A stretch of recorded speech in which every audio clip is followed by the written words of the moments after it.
자, 신약성경 322페이지 빌립보서 4장 6절과 7절의 말씀입니다. 빌립보서 4장 6절과 7절, 너무도 잘 알려져 있는 귀한 말씀. 오늘 이 아침에 이 말씀을 같이 읽겠습니다. 시작. 아무것도 염려하지 말고 다만 모든 일에 기도와 간구로 너희 구할 것을 감사함으로 하나님께 아뢰라. 그리하면 모든 지각에 뛰어난 하나님의 평강이 그리스도 예수 안에서 너희 마음과 생각을 지키시리라. 하나님의 말씀입니다. 아멘. 요새는 스마트폰이라든지 컴퓨터를 통해서 성경 말씀을 얼마든지 쉽게 접할 수가 있습니다. 또 많은 사람들이 성경 애플리케이션을 또 자기 스마트폰에 이렇게 깔아놓고 또 사용을 하시죠.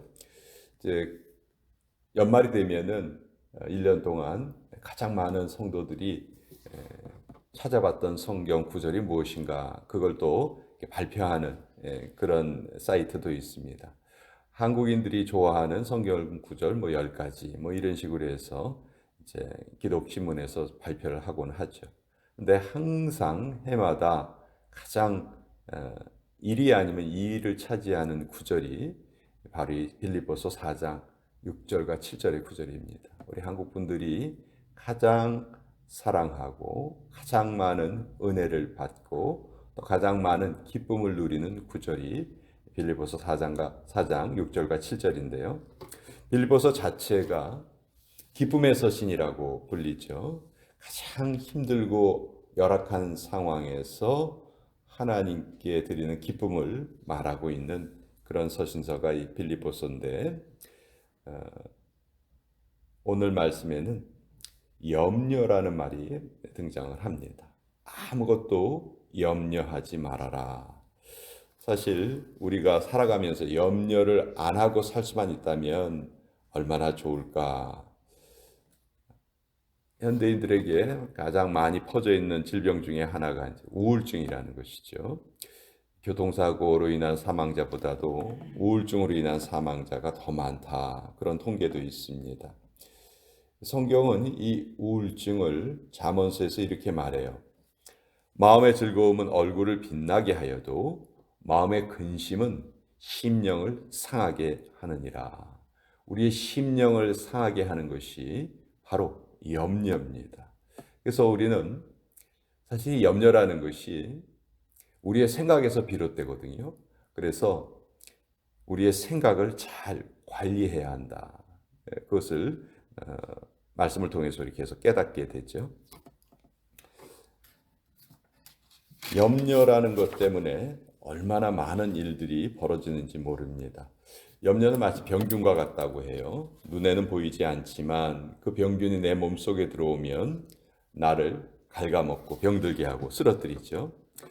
그래서 항상 이 염려를 다른 것으로 바꿔야 하는데, 이 빌립보서 4장 6절과 7절의 말씀은 우리 크리스찬들에게 염려를 무엇으로 바꿀 수 있는가, 그것을 가장 정확하게 잘 알려주고 계세요. 아무것도 염려하지 말고 다만 모든 일에 기도와 간구로. 기도라는 말과 간구라는 말 두 가지가 쓰였는데 한 가지로 통일을 한다면 기도라는 말로 바꿀 수 있겠죠. 즉 빌립보서 4장 6절의 말씀은 아주 간단해요. 염려의 제목을 기도의 제목으로 바꾸어라. 그럴 때 하나님의 평강이 너의 마음을 다스리실 것이다. 이렇게 우리에게 알려주고 있죠. 만약 초등학교 이제 갓 들어간 아들이 날마다 이런 생각을 합니다. 우리 아버지 사업이 잘 돼야 될 텐데, 그래야 내가 계속 공부를 할 수 있을 텐데, 우리 아버지 사업이 잘못되면 어떡하냐. 내일 우리 집에 먹을 게 제대로 있어야 할 텐데 우리 집에 먹을 것이 없으면 어떻게 되나. 계속 잠을 자지 않고 이런 걱정에 쌓여 있습니다. 만약 아버지가 이 사실을 알았다면 그 아버지의 마음이 어땠을까요? 얘야, 아무것도 염려하지 말고 그저 튼튼하게 건강하게 잘 자라기만 해라. 그게 아마 아버지의 마음일 겁니다. 그런데 지금 제가 말씀드린 이 내용이 우리 성도들의 삶에 매일매일 그대로 이루어지고 있습니다. 저는 이 꼬맹이 국민학교 1학년 학생이나 우리 나이 먹은 크리스찬이나 거의 똑같지 않은가? 내 삶을 대하는 태도가 거의 똑같지 않은가? 하나님께서는 계속해서 염려하지 말아라. 염려하지 말아라. 내가 너를 보호하고 내가 너를 지켜주겠다. 이렇게 말씀을 하시는데 우린 그것을 믿지 못하는 거예요. 끊임없이 내가 염려를 합니다. 그러니까 염려라는 것은 한마디로 불신앙이다. 신앙은 하나님을 믿는 것이죠. 염려는 하나님을 믿지 않는 것이에요. 그러니까 우리가 하나님을 믿는 사람이라고 말하면서 염려한다는 것은 이율배반이죠. 나 하나님 믿습니다 말하면서 내 삶에서는 나 하나님 믿지 않습니다. 내 일은 내가 알아서 해야 됩니다. 내 걱정거리는 내가 다 해결해야 됩니다. 그런데 그 해결하지 못하니까 내가 이렇게 힘이 듭니다. 똑같은 말이죠, 이것과. 그러니까 우리 하나님의 백성들에게서 있어서는 안 되는 일이 바로 염려라는 것이죠. 염려. 여러분 잘 생각해 보세요. 우리의 머릿속 생각은요, 우리의 뇌가 상당히 똑똑한 것 같지만 되게 어리석기도 하다고 해요. 무슨 얘기냐 하면 우리는 한 번에 한 가지 생각밖에 못 한다고 해요. 우리는 아니야. 나는 이 생각 저 생각 여러 가지 생각 한꺼번에 다 할 수 있어. 우리가 그렇게 생각하기 쉽지만 그렇지 않다는 거예요. 무슨 얘기냐 하면 내가 긍정적인 생각을 하고 있으면 부정적인 생각이 차단되는 것이죠.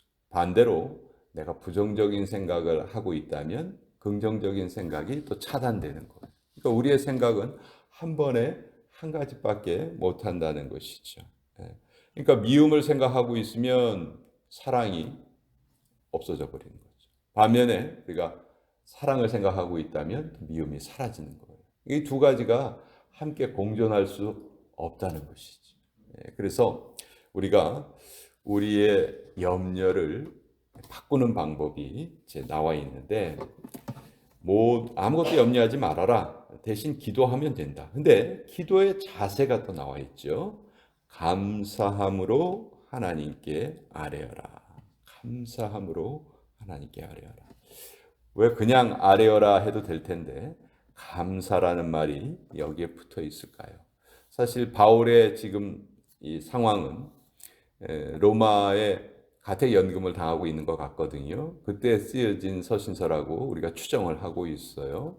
얼마나 답답하겠습니까? 물론 뭐 감옥보다는 좀 나은 상황이라고는 하지만 바깥 출입을 하지 못하니까 늘 복음을 전하기 원하는 바울에게는 그 상황이 너무너무 갑갑했을 거예요. 근데 그런 상황 속에서 쓰여진 편지가 기쁨을 노래하고 감사를 노래해요. 그러니까 바울의 삶은 한마디로 환경을 뛰어넘는 삶이었다. 환경과 상관이 없이 기쁨과 감사를 말할 수 있는 그런 차원에 바울이 이르렀다 하는 것이죠. 우리가 신앙생활을 하면서 추구해야 되고 도달해야 되는 목적지가 바로 이곳이겠죠. 환경을 뛰어넘는 삶. 그런데 환경을 뛰어넘는 비결은 딱 한 가지밖에 없다는 거예요. 그것이 내 삶에 주어진 모든 것에 대해서 감사하는 것이죠. 내 삶에 주어진 것이 사실 내 눈에 보기에는 감사하지 않은 상황도 많이 있어요. 그러나 그것을 의식적으로, 의도적으로 하나님이 이 상황에서도 내가 감사하는 것을 원하시기 때문에 나는 감사하리라 하면서 계속해서 내 생각을 하나님의 말씀에 맞추어 가는 것이죠. 이것이 우리가 감사를 실천하는 거예요. 정말 감사할 일이 있어서 감사하는 경우도 있지만 그렇지 않은 경우가 더 많거든요. 근데 그렇지 않은 경우에도 우리가 어떻게 감사를 드릴 수 있냐면 의식적으로 감사를 드리는 거예요. 그것이 하나님을 기쁘시게 한다는 것이죠. 자, 그런 모습을 하나님이 보실 때 이제 7절에 약속이 주어집니다. 그리하면 모든 지각에 뛰어난 하나님의 평강이 그리스도 예수 안에서 너희 마음과 생각을 지키시리라. 하나님의 평강이 우리의 마음과 생각을 지켜주세요. 근데 여기에도 또 덧붙이는 말씀이 있죠. 그리스도 예수 안에서, 그리스도 예수 안에서. 결국 우리의 마음과 생각을 지키는 유일한 방법은 그리스도 예수 안에서예요. 즉 예수님 안에, 예수님과 나와의 관계를 말하는 것이죠. 예수님과 나와의 관계가 강력하게 아주 잘 연결되어 있을 때, 단단하게 연결되어 있을 때, 그때는 우리의 마음과 생각이 지켜진다는 것이죠. 무엇으로부터? 사탄의 괴계로부터, 잘못된 삶의 염려로부터 우리가 지킴을 받을 수 있다 하는 거예요. 염려하는 사람은 기도를 하지 않습니다. 염려를 기도로 바꿔야 됩니다. 염려는 불신앙입니다.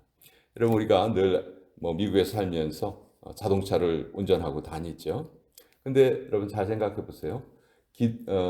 자동차에 보면 기어가 여러 가지가 있죠.